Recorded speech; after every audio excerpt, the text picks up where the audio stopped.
Boa noite, pessoal. Que a graça e a paz do Senhor Jesus esteja com todos. Hoje um assunto diferente: cremação ou enterro, né? Alguns talvez se perguntam, né, se tem um jeito certo, um jeito errado, ou o que o cristão deveria seguir, né? A Bíblia ela não fala nada exatamente explícito sobre isso, né? Principalmente no Novo Testamento. Então, para nós, assim, em curta resposta seria um tanto faz mesmo. Mas tem algumas coisas do Antigo Testamento ali que vão dar uma historiazinha. Não é uma questão de pecado, mas é uma questão de... É difícil dizer. Vocês vão entender conforme o assunto for se desenrolando. Então não vamos enrolar tanto e vamos direto para ele. Lá em Amós 2:1 diz assim: Assim diz o Senhor, por 3 transgressões de Moabe, sim, por 4 não retirarei o castigo, porque queimou os ossos do rei Edom, reduzindo-os a cal. Basicamente, os 3 primeiros pecados que Moabe fez, né, cometeram, basicamente fez a taça da ira de Deus chegar ali na bordinha. Só que o quarto pecado, esse sim, fez a ira de Deus transbordar, não teve mais jeito. E basicamente o que foi esse pecado? Profanar, queimar ossos de uma pessoa. Essa passagem é uma alusão a 2 Reis 3, 26 a 27, que conta sobre uma guerra que eles tiveram. Não vou ler a história inteira, porque senão vai sei lá quanto tempo nesse vídeo. Só a parte que chega lá no assunto. Quem quiser ler toda a história completa, fica bem à vontade. Então, 2 Reis 3, 26 a 27. Quando o rei de Moabe viu que estava perdendo a batalha, ele liderou 700 de seus espadachins em uma tentativa desesperada de romper as linhas inimigas perto do rei de Edom. Mas eles falharam. Então o rei de Moabe pegou seu filho mais velho. E aqui, no original, não especifica se o filho do rei, se o rei de Moabe pegou o filho mais velho dele ou o filho mais velho de Edom. Mas eu vou explicar um pouquinho sobre isso. Que teria sido o próximo rei, e o sacrificou como holocausto no muro. Então houve grande ira contra Israel, e os israelitas se retiraram e retornaram para a sua própria terra. A interpretação que seria o rei de Edom, né, o filho ali, é a única que faz sentido. Por quê? Se o rei de Moabe tivesse matado o próprio filho, Edom, Judá e Israel, que estavam em guerra contra Moabe, teriam olhado para aquilo e falado: eles são animais, são sem juízo, mataram o próprio filho, a gente precisa invadir essa terra e parar com isso, né? Aí eles teriam invadido, não podemos deixar essa loucura continuar. Só que eles bateram em retirada, ou seja, isso mostra que o rei de Moabe teria pegado o filho mais velho do rei de Edom, que era para ser o próximo rei. Então, Edom e Judá ficaram com raiva de Israel, que era basicamente o porquê deles estarem ali, né? Israel meio que usou seus aliados, Edom e Judá, para estar ali, né? E aí se retiraram. Então, essa interpretação é a que faz mais sentido. Mas vamos ao ponto. Foi um pecado que fez a ira de Deus ser derramada, porque cremar era no Antigo Testamento uma profanação dos mortos. Era reservada pelos amaldiçoados por Deus, que cometeram algum tipo de pecado que fez a ira de Deus cair sobre eles. Então o corpo era cremado para mostrar isso como um sinal, que além da vida, eles agora estavam sendo amaldiçoados também na morte. Para entender melhor essa mentalidade, vamos olhar para a história de Acã. Ele roubou uma oferta que estava sendo separada para Deus, e por causa disso Deus não teve com eles durante uma certa invasão, e eles sofreram com isso. Aí passaram por todo aquele processo de descobrir quem foi, e aí aconteceu isso aqui. Josué 7,15. Aquele que roubou o que estava separado para a destruição será queimado no fogo, junto com tudo que possui, pois quebrou a aliança do Senhor e fez uma coisa horrível em Israel. Então o fogo é simbólico, né, para o julgamento de Deus. Então cremar um corpo era simbólico do julgamento de Deus, seguindo a pessoa na morte. Né? Basicamente a pessoa indo para o inferno, coisa. Levíticos 21:9 também. Se a filha de um sacerdote se contaminar tornando-se prostituta, ela também contamina a santidade de seu pai, e ela deverá ser queimada até a morte. E essa palavra queimada, ela significa queimar até os ossos, né? Fogo consumidor, então é cremação. Levíticos 20:14. Se um homem se casar com uma mulher e com a mãe dela, ele cometeu um ato perverso. O homem e as duas mulheres deverão ser queimados até a morte para acabar com tal perversidade do meio de vocês.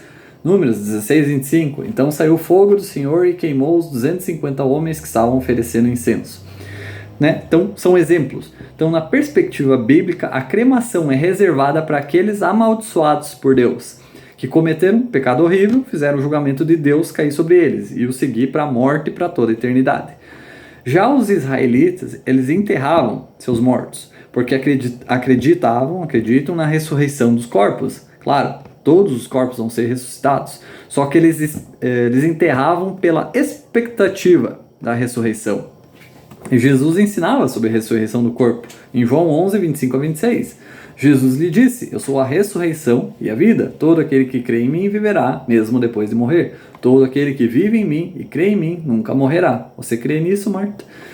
E Jesus ensinou isso a Paulo, que escreveu também em 1 Tessalonicenses 4:15-17. Dizemos isso diretamente a vocês da parte do Senhor.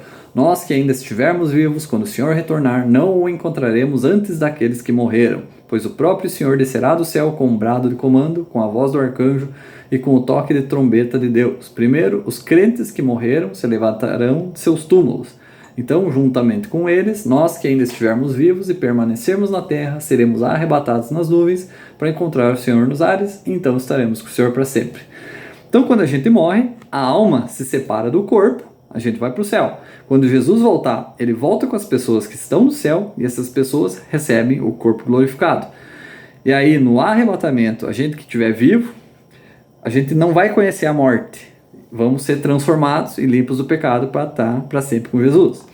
Então, algumas pessoas dizem que a palavra arrebatamento não existe no original. Só que o significado da palavra original é algo quando, por exemplo, tu pega uma criança do chão, levanta ela, né, e ergue ela.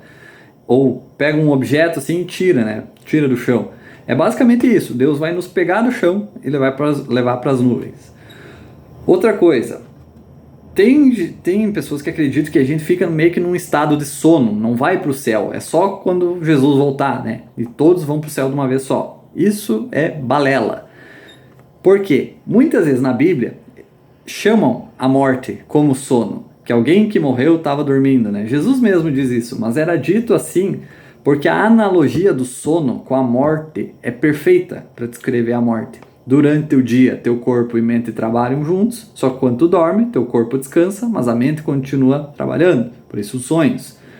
Na morte, a alma se reúne com Deus, tu vai continuar sentindo, vai continuar ouvindo, cheirando, tocando, saboreando, como se estivesse acordado, certo? Mas teu corpo mortal vai estar em descanso até o dia que a alma se reunirá com ele novamente e ele ser transformado num corpo glorificado, um corpo imortal. A palavra cemitério significa um lugar de dormir, né? Isaías 26:19. Mas aqueles que morrem no Senhor viverão, seus corpos ressuscitarão, aqueles que dormem na terra se levantarão e cantarão de alegria. Então, os corpos que dormem na terra. Outra coisa, 1 Coríntios 15:1-4. Se vocês querem resumir o Evangelho de Cristo, é esse versículo, é o completo resumo do Evangelho. Agora, queridos irmãos e irmãs, deixe-me lembrá-lo das boas novas, que é o Evangelho, que eu preguei a vocês antes. Vocês as acolheram, então, e ainda estão firmes nelas. São essas boas novas que os salvam de vocês continuarem a crer na mensagem que eu lhes contei. A menos, é claro, que vocês tenham acreditado em algo que nunca foi verdade em primeiro lugar. Eu lhes transmiti o que era mais importante e o que também me foi transmitido. Evangelho completo. Cristo morreu pelos nossos pecados, conforme as Escrituras dizem. Ele foi sepultado e ressuscitou dos mortos no terceiro dia, conforme as Escrituras dizem. Podia ter sido escrito que Cristo morreu e ressuscitou, mas não. Foi escrito também sobre o sepultamento. Ele também foi mencionado. Por quê? Porque faz parte do Evangelho, é uma parte importante para mostrar que existe essa antecipação da ressurreição. Assim como ele vai nos ressuscitará um dia. E o batismo também é isso. É professar publicamente a fé em Jesus. E nos primeiros tempos, por causa das perseguição, às vezes eles não tinham tempo de explicar tudo e faziam 3 perguntas rápidas para ter certeza que aquela pessoa era crente. Até por causa também do grande número de pessoas. Isso São informações retiradas de manuscritos antigos, do tempo de Jesus, tá? Então eu não estou inventando. Primeira pergunta, você crê que Jesus é o Cristo, o Filho do Deus vivo? Segunda, você crê que Jesus morreu pelos seus pecados e foi ressuscitado? E a terceira, você crê que você será ressuscitado e viverá com ele um dia? Então, baseada na sua profissão de fé, em Jesus eu batizo em nome do Pai, do Filho e do Espírito Santo. Então, a profissão pública que você crê ali na ressurreição do corpo um dia. Então, ser cremado significa que tu não vai ser ressuscitado? Não, nem um pouco. Tanto que quando os romanos entenderam essa fé dos cristãos, eles começaram a cremar os corpos dos perseguidos e falando, quero ver teu Deus ressuscitar teu corpo agora. Né? Só que os cristãos sabiam que isso não ia impedir, não é como se Deus não conseguisse. Né? Só que o sepultamento, o enterro, é o jeito de Deus, o jeito cristão de honrar os mortos e antecipar a ressurreição. Segue o exemplo de Jesus. E é um jeito de testemunhar ao mundo a crença e a ressurreição do corpo. Só que se tu for cremado, não precisa se preocupar, tá? Deus vai ressuscitar, sim ou sim, não vai ficar sem corpo. Cremação é até mais barato nos dias de hoje. Só que, lembrem a história do começo, o pecado que fez a ira de Deus ser derramada foi a cremação de um corpo. Então, se tu tiver a escolha, o poder financeiro, né? Escolha ser enterrado. Até porque, né? A Bíblia fala que o que não provém da fé é pecado. Então, a fé que a Bíblia ensina é enterro, sepultamento, né? Não cremação. Não quer dizer necessariamente que é pecado. Só que se tu achar que é pecado, não for da tua fé, tu achar, será que é pecado ser cremado e mesmo assim for, acaba sendo um pecado. Mas não quer dizer que também não vai ser perdoado, né? Jesus perdoa nossos pecados, passado, presente e futuro. Então, glória a Deus. Então, aqui encerramos esse vídeo e, basicamente, conclusão. Se der, seja enterrado, não cremado. Se dá para escolher. Mas se não der, contanto que tu não ache que seja pecado, o que não é de fato, tranquilo. Então, Deus abençoe, pessoal. Até uma próxima.